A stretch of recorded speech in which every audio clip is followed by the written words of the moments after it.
Au matin du 14 septembre 2002 à Vienne, la surprise et l'incompréhension sont palpables dans les couloirs de l'Agence internationale de l'énergie atomique. Quelques heures plus tôt, un dissident iranien, Ali Reza Jafarsadeh, révélait l'existence d'installations nucléaires clandestines en Iran. C'est vrai qu'il y avait des doutes, des suspicions, des traces d'uranium retrouvées ça et là. Une seule question hante alors les inspecteurs de l'AIEA. L'Iran essayerait-il de se doter de l'arme atomique ? Aujourd'hui, dans Casus Bolos, on met le programme nucléaire iranien au banc des accusés.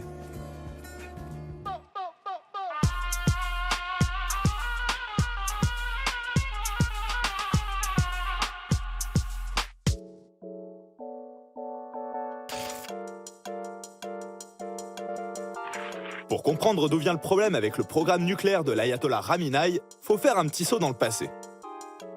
Fut un temps, il n'y avait pas de souci avec le nucléaire en Iran.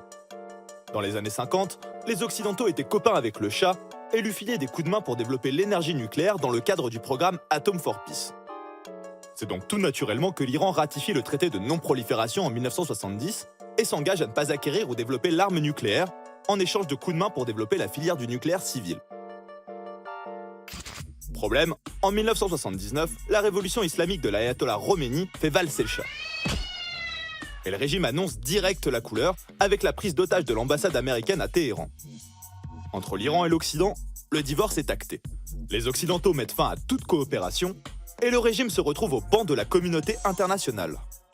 Pour ne rien arranger, le 22 septembre 1980, l'Irak de Saddam Hussein attaque la jeune République d'Iran. Un événement traumatisant pour le peuple iranien, d'autant qu'il fait appel aux nombreuses invasions subies dans l'histoire par l'ancienne Perse. 8 années de guerre, 1 million de morts dans l'indifférence la plus totale de la communauté internationale, forcément ça s'oublie pas.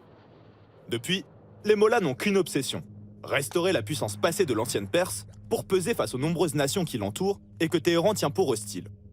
Comme d'habitude, le réflexe dans ce genre de moment un peu tendax, c'est l'option atomique.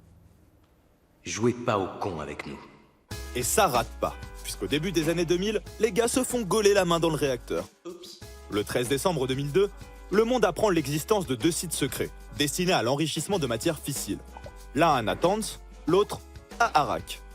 Là, le doute s'installe, et la communauté internationale accuse l'Iran de mener un programme militaire clandestin. Pourtant, de son côté, le régime nie toute intention hostile. Au contraire, l'argumentaire est essentiellement énergétique et repose sur les principes du TNP, qui accorde un droit inaliénable à la production et l'utilisation de l'énergie nucléaire à des fins pacifiques. Le truc, c'est qu'en enrichissant elle-même de l'uranium potentiellement de qualité militaire, la République islamique nous montre qu'elle se rapproche du seuil nucléaire, autrement dit la capacité de développer l'arme en peu de temps. Du côté des grandes puissances, ça plaît pas trop. Et depuis 2003, les sanctions économiques et embargos pleuvent sur l'Iran. En réponse, le rythme du programme s'intensifie dès 2005 suite à l'élection à la présidence d'Ahmadinejad qui multiplie les provocations. À ce moment-là, c'est chaud. Mais contre toute attente, un nouveau président plus modéré, Hassan Rouhani, est élu en 2013 et ouvre la voie aux négociations diplomatiques. De fil en aiguille, l'administration Obama et les autres membres du Conseil de sécurité, ainsi que l'Allemagne, arrivent à un deal avec l'Iran. C'est le fameux accord de Vienne, signé le 2 avril 2015. Les Iraniens s'y engagent à ne plus enrichir d'uranium et à suspendre leur programme militaire pour 15 ans. En échange de quoi, ils obtiennent la levée des sanctions économiques qui asphyxient le pays. Les États-Unis et l'Iran se serrent la main, tout le monde est content, et tout est bien qui finit bien. Ouais, sauf que non, puisque certains restent persuadés que le régime cache bien son jeu. Le 1er mai 2018, Benjamin Netanyahou fait une annonce remarquée, en révélant que les services secrets israéliens ont réuni des éléments selon lesquels l'Iran n'aurait en fait jamais suspendu son programme atomique militaire. Iran lied. Rappelons à nos spectateurs que la République islamique d'Iran et l'État hébreu entretiennent une hostilité de longue date. De plus, le gouvernement israélien a pour politique de ne pas tolérer la présence d'armes nucléaires dans son voisinage. Même si l'AIEA déclare que l'Iran respecte ses engagements de 2015, les affirmations israéliennes ont précipité le retrait américain d'un accord déjà jugé trop laxiste par Donald Trump, suivi du rétablissement des sanctions américaines contre l'Iran.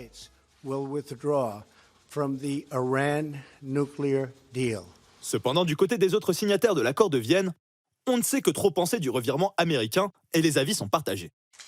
La Russie, elle, entretient de bonnes relations avec l'Iran et soutient son programme civil depuis des années. Chez les Européens, c'est un peu différent. On n'a pas trop envie que l'Iran puisse accéder un jour à la bombe, mais on voit surtout la levée des sanctions comme l'ouverture d'un marché très lucratif. Du coup, le rétablissement des sanctions américaines contre Téhéran et contre les entreprises étrangères qui dealent avec embarrasse pas mal les Européens. Donc, la non-prolifération peut-être, mais business first. Il y a de l'argent à prendre. Et sans doute un paquet. Oui, sans doute. Bref, on se rend compte que depuis 15 ans, la question du nucléaire iranien est soumise à une intense rhétorique. Alors que l'Iran avance une prétention légitime au développement d'un programme nucléaire civil, la communauté internationale l'accuse d'avancées masquées. Faut dire quand même que depuis 30 ans, le régime semble jouer la tactique du salami, en progressant petit à petit, tranche par tranche, pour se mettre dans les meilleures conditions pour développer l'arme en pas trop longtemps, si un jour il y a besoin. Le problème, c'est que le retrait américain des accords de Vienne met de l'huile sur le feu d'une situation qui semblait stable. En se retirant unilatéralement et en imposant une pression constante à Téhéran, les États-Unis poussent le régime dans ses retranchements. Et celui-ci riposte, en menaçant d'intensifier ses activités nucléaires. Au final, des soupçons d'armes de destruction massive, des mecs imprévisibles des deux côtés et du pétrole en masse, tout ça nous rappelle étrangement la situation de l'Irak en 2003.